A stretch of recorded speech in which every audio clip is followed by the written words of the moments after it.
and national guidance here at Parliamentary Avenue. So yesterday, the cabinet was resolved for after 5 years of them serving, and with me is the Minister of State for ICT, Godfrey Kabyanga Baruku. If you didn't know the third name, it's Baruku. So we're looking at, today we're looking at the achievements of the NRM government in this 5-year cycle.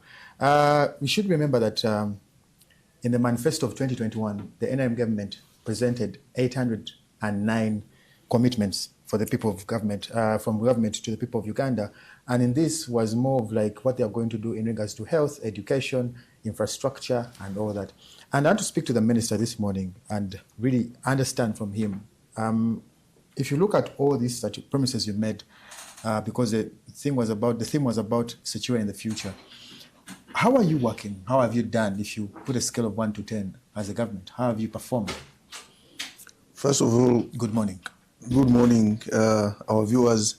Good morning, Raymond. First of all, cabinet was not dissolved. You started that a wrong note. It was what? We had our last cabinet meeting yesterday, and the president organized for us luncheon. Okay, cabinet. File, but he said bye-bye to the cabinet. Yes. So it was not dissolved because our term of office ends on 11th of May. A day before swearing in. Yes, okay. A day before swearing in. So we are still conducting business. And the president also told us to continue holding for until a new cabinet is put in place. You have to hand over to another one. If it's Raymond, then you hand over to Raymond. I take it. Yes. First of all, let us take note that this term of office of this cabinet began at the height of COVID-19 pandemic, when nearly the whole world economy had closed down completely. So we have really performed well.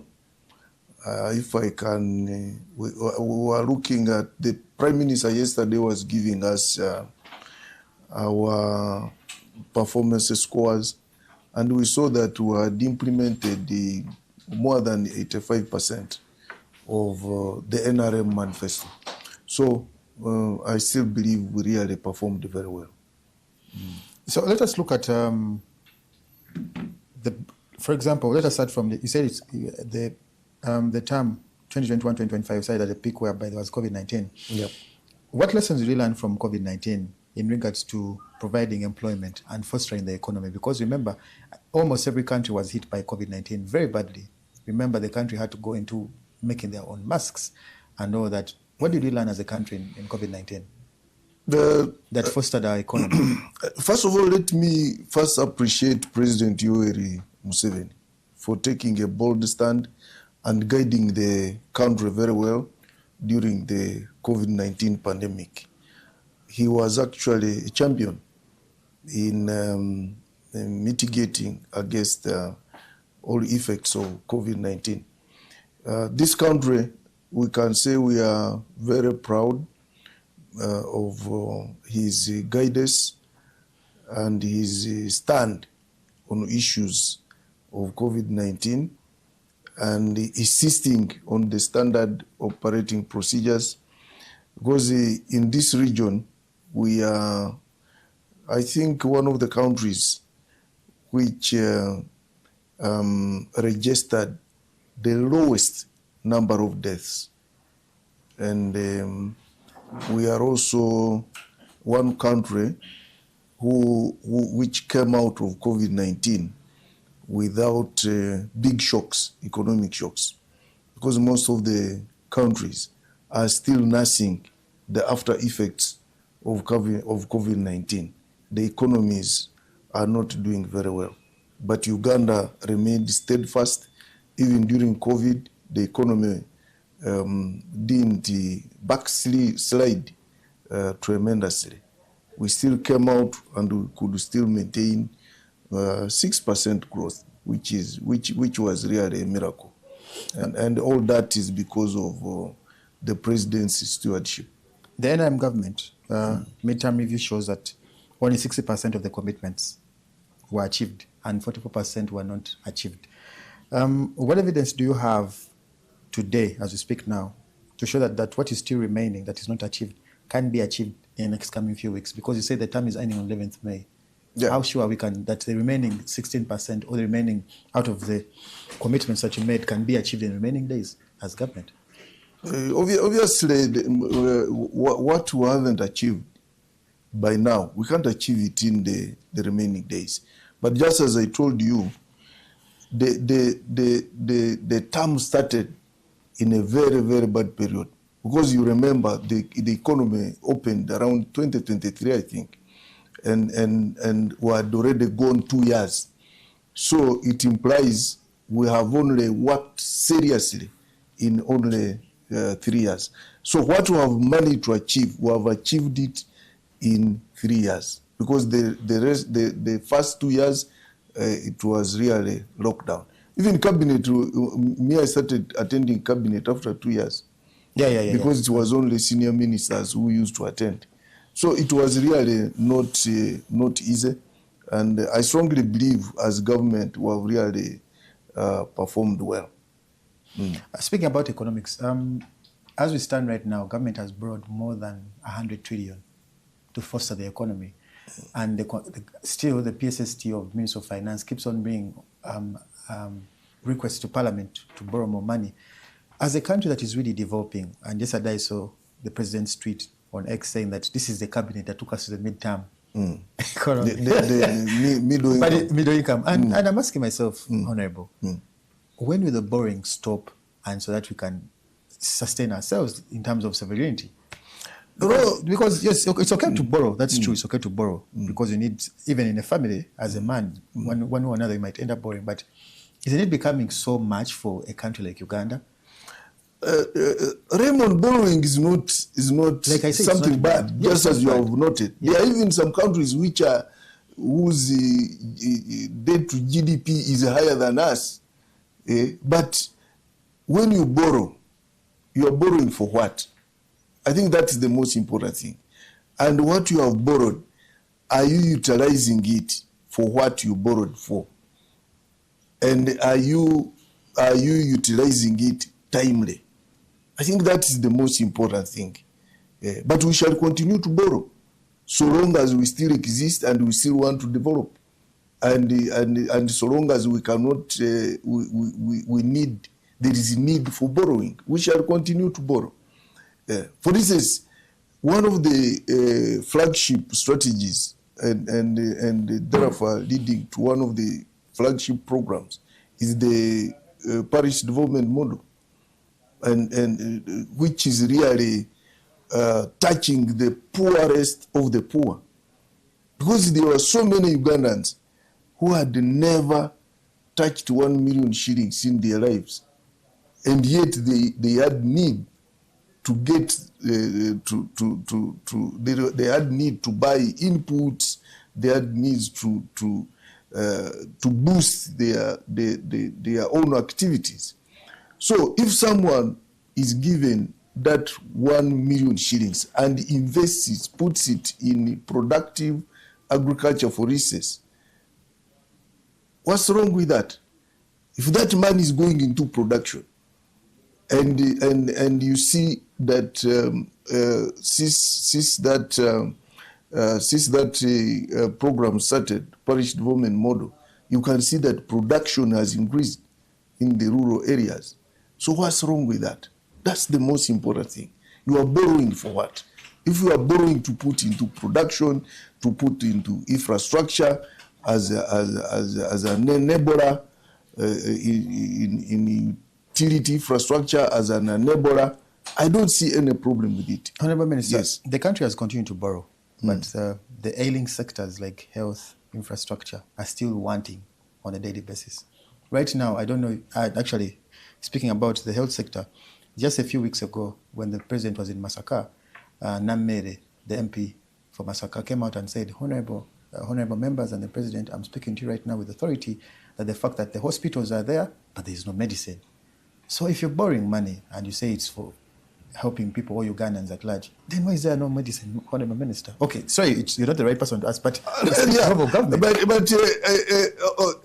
At least the hospitals are there. We have put a lot of money in building hospitals, and let me also tell you, we are also putting a lot of money in the purchase of medicine. And when you go to the national medical stores, they tell you a different story altogether. They tell you a different story altogether. Recently, I was there and we interacted with the chief executive and the staff of national medical stores, with the journalists. And they have a system where you can track how far the medicine has gone to hospitals.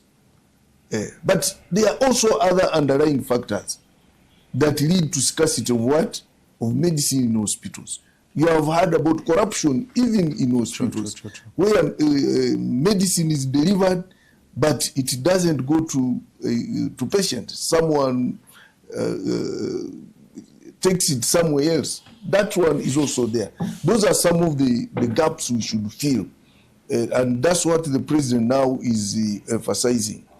Let us fight corruption. I think it is one of the biggest evils that we have now that is failing our economy.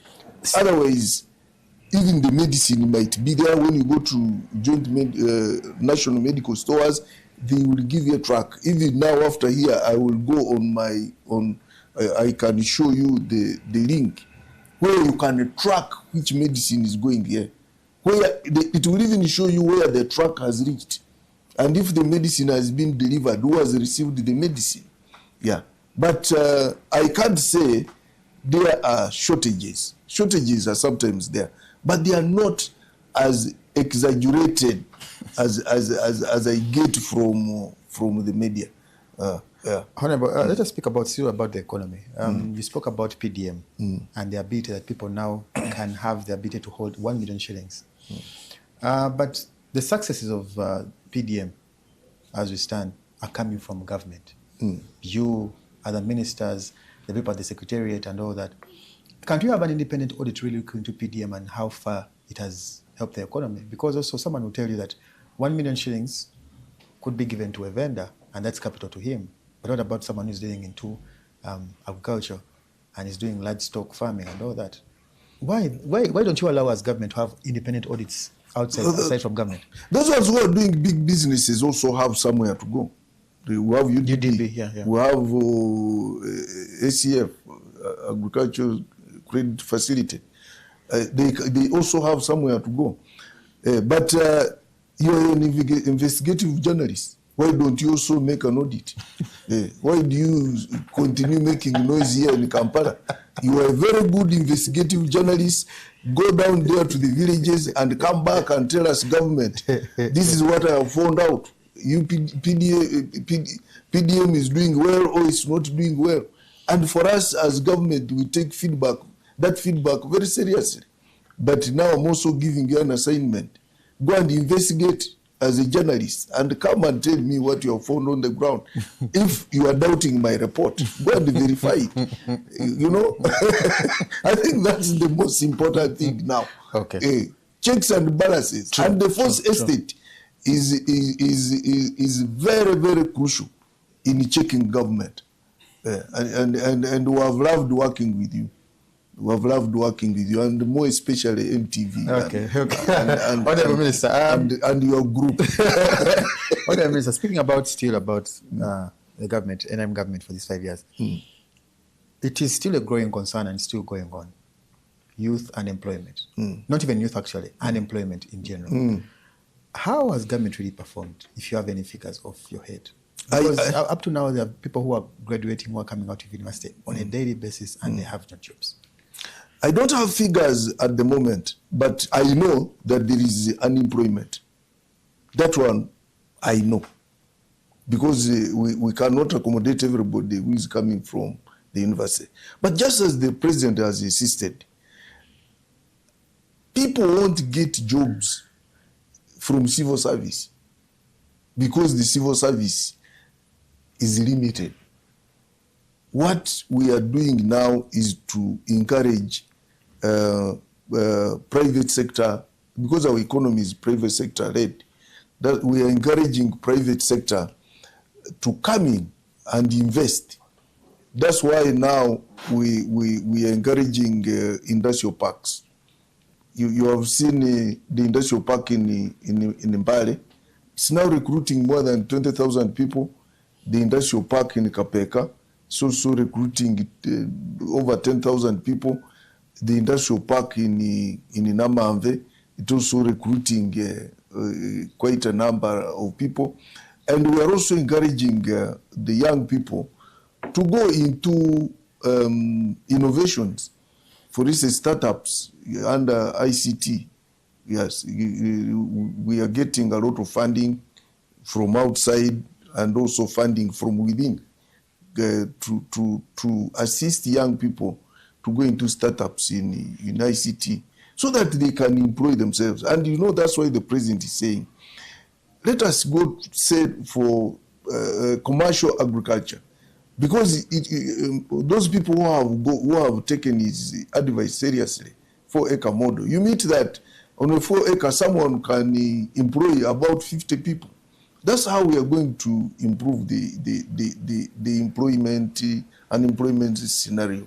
But also, the universities should now rethink the courses they offer. Let the courses be tailored to how the economy is performing. Because you cannot now train so many accountants. Where will they go? We should now start looking at what courses should we go in. Yes, are viable. Now, for instance, Krembe Mines is about to resume. We have now a core investor. It will need surveyors, it will need geologists, it will need metallurgists, it will need lab technicians. Do we have them? Do we have them?